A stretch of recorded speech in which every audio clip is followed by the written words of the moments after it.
It truly has been remarkable to see the performance of our economy over the last year. Inflation rates have come down. At the same time, consumer spending has accelerated. This occurred largely due to an increase in the supply of energy and goods, but also from an increase in the size of the workforce, from record labor force participation and immigration. And now, as we enter the second half of the year, many may be wondering if this economy can continue on this positive path, especially since growth in the first quarter was the slowest that we'd seen since the early part of 22. In this video, we'll discuss our outlook for the rest of the year and some of the things we'll be watching, like the job market, inflation, AI, energy, and of course the elections. And finally, we'll explore what it all means for the markets and your money.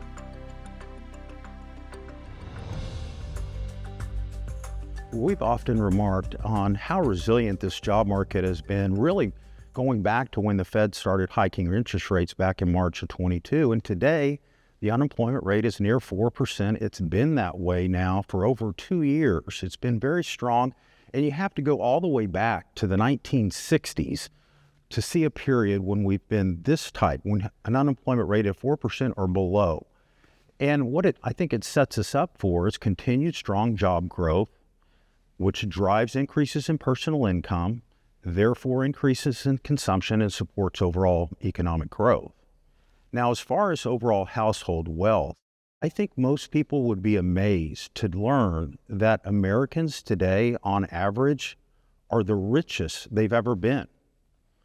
Financial markets, they're near all-time highs. Home prices continue to rise in the face of these higher interest rates. And then on the other side of the ledger, you have debt levels relative to personal incomes that have been declining.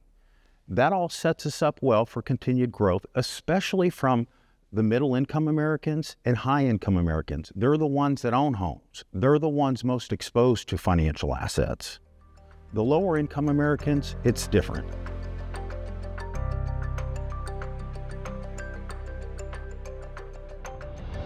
Persistent inflation impacts all of us, and there are a few economic principles that impact everyone, like inflation. As we move down the income spectrum, it's true that inflation impacts those who can least afford it the most, where they have to spend more of their incomes on necessities like food and energy and rent. So this is something that, as we think about the impact of inflation, we know it has a varying impact, much higher impact on lower income consumers than upper income consumers.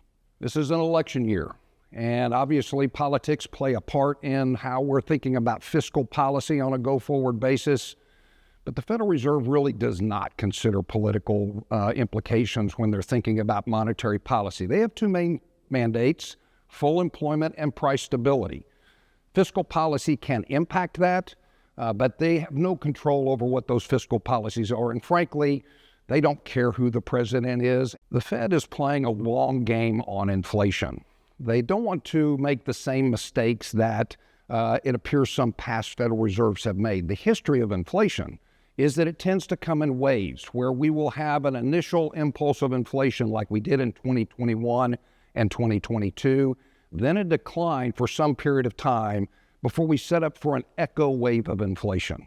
So what this Fed is trying to do is think about, are there actions or even inactions, keeping rates a little higher for a little longer, that might actually set us up where we can avoid that echo wave of inflation and put the economy on better footing for the next 10 years. As you look at the upcoming presidential election, I think a lot has to do on what do the candidates have from an energy policy standpoint. And why is this so important?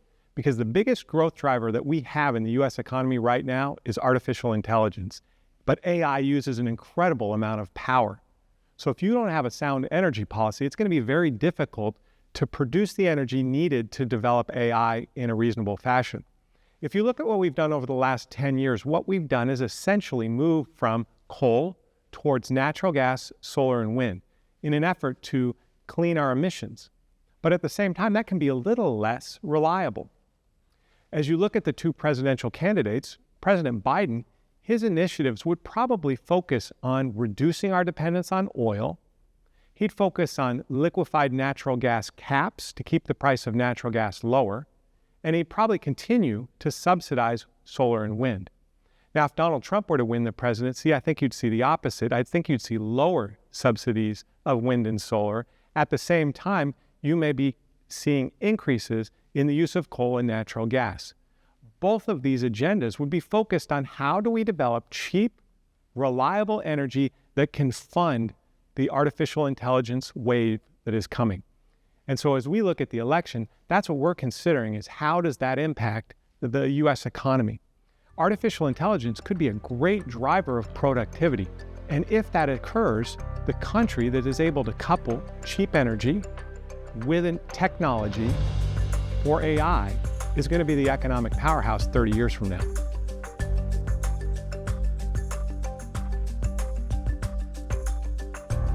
Well, up to this point, I would say the presidential elections have really been overshadowed by what's been happening overseas with geopolitics, as well as on the front page of the high cost of living and high inflation. But certainly, as we move into the second half of this year, the elections are going to be coming into much greater focus.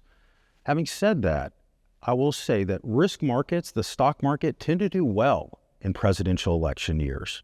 And we don't think it's going to be any different this year. President Biden wants to get elected. He's going to do everything in his power in order to support economic growth coming into the election. Now, no matter who wins the elections, I think there's going to be some policies that are going to stay around. I mean, both candidates are talking tough against China, and neither one of these candidates are addressing the big elephant in the room, which are the high deficits. So I think you're going to expect to see continue pretty high federal government spending. Now, these candidates clearly have very differing other policies.